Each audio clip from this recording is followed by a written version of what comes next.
Today we're going to talk about exponents. Let's have a look over here. We can write it as a to the power of n. That's exactly how you pronounce it, a to the power n. A is the base and n is the exponent. So what is the base? The base is the number that's multiplied by itself over and over. So if we go 2 times 2 times 2, the base is 2. The exponent is telling us how many times 2 is multiplied by each other. There are 3 2's, therefore the exponent is 3. So it's 2 to the power of 3. If we had to do it again, let's go 3 times 3. The base is the number that's multiplied by itself over and over. That's 3. How many times is it multiplied by itself? Twice.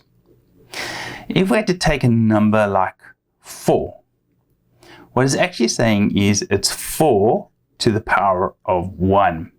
Now I know it might not be quite evident why I'm mentioning this now, but later on when we do laws, that becomes a prominent feature that you must know and recognize. Anywhere where you have a base to the power of 0, it's equal to 1. So if I go 2 to the power of 0, it's equal to 1. If I go 50 to the power of 0, it equals 1. If I go 200 to the power of 0, it equals 1. I think you get the idea. It's not difficult. It's just something you must remember.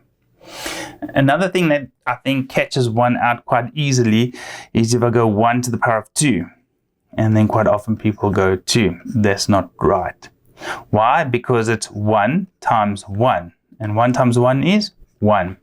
So 1 to the power of anything is equal to 1.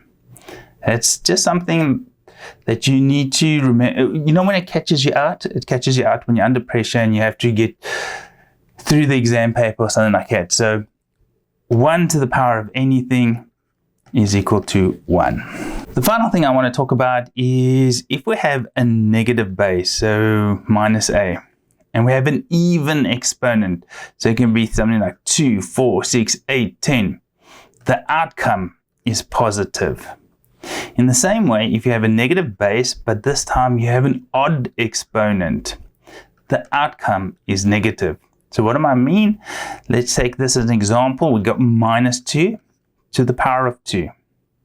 What does that mean? It means minus 2 times minus 2.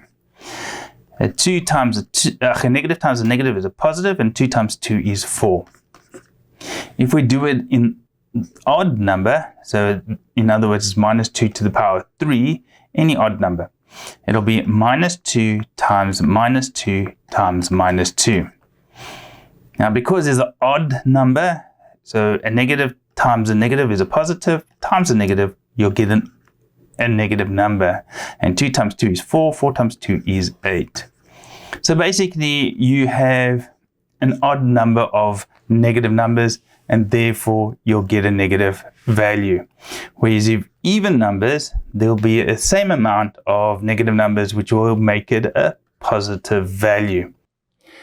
Thank you for watching the video. If you have any questions, please drop your question in the questions below. We'll read and respond as soon as possible. If you need more help with math, please click the link below that goes to my channel and go view what we have available there.